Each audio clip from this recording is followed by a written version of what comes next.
Ahmed Kateb dans sa chronique Regard sur le Sahel. Les tensions sont ravivées autour du fleuve Nil. La cause, l'entrée en vigueur le 13 octobre dernier de l'accord cadre sur la coopération dans le bassin du fleuve Nil CFA, un accord qui ne fait pas l'unanimité.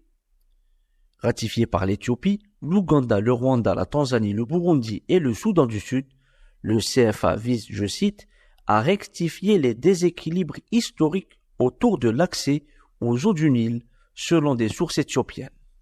Et c'est là tout le problème du point de vue égyptien. D'ailleurs, le Caire et Khartoum n'ont pas ratifié le CFA, considérant le Nil comme un véritable enjeu existentiel.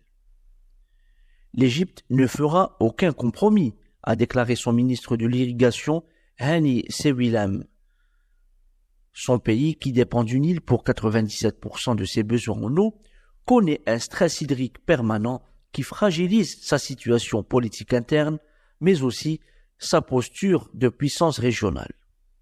Mais comment comprendre le refus d'adhésion de l'Égypte et du Soudan à cet accord? Le CFA permet aux 6 pays signataires de créer une commission de gestion coopérative des eaux et de résolution des conflits.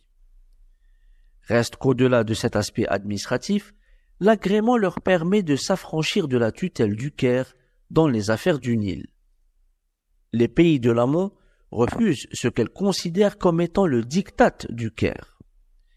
L'Égypte continue d'invoquer son droit historique sur le Nil en vertu des 2 traités datant de 1929 et de 1959, lui donnant autorité ainsi qu'au Soudan sur 87% de son débit total et un droit de veto sur tout projet en amont.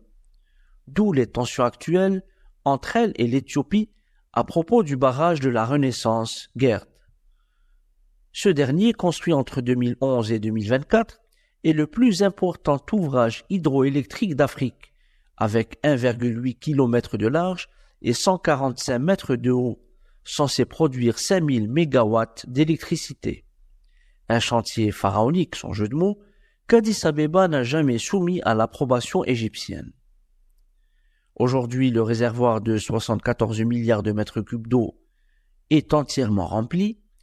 Pire encore, aucun accord de partage des eaux n'a été signé, faisant perdre au Caire son contrôle sur le débit du fleuve, un premier camouflet diplomatique pour l'Égypte.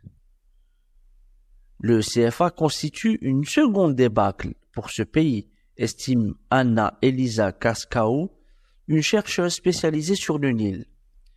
Techniquement, cela n'a pas d'impact sur les ressources hydriques égyptiennes, tout comme le Gerd n'influe pas sur le débit du fleuve en Égypte. Mais symboliquement, c'est un message très fort. Le Caire, qui fait du Nil une question vitale, doit désormais expliquer cet échec auprès de la population égyptienne. Désormais, ce sont des tensions latentes mais durables qui existent entre le Caire et Addis Abeba. Leur théâtre, la mer Rouge et surtout la Somalie. Les 2 pays se disputent la prééminence stratégique dans ces régions. À bientôt pour une nouvelle chronique.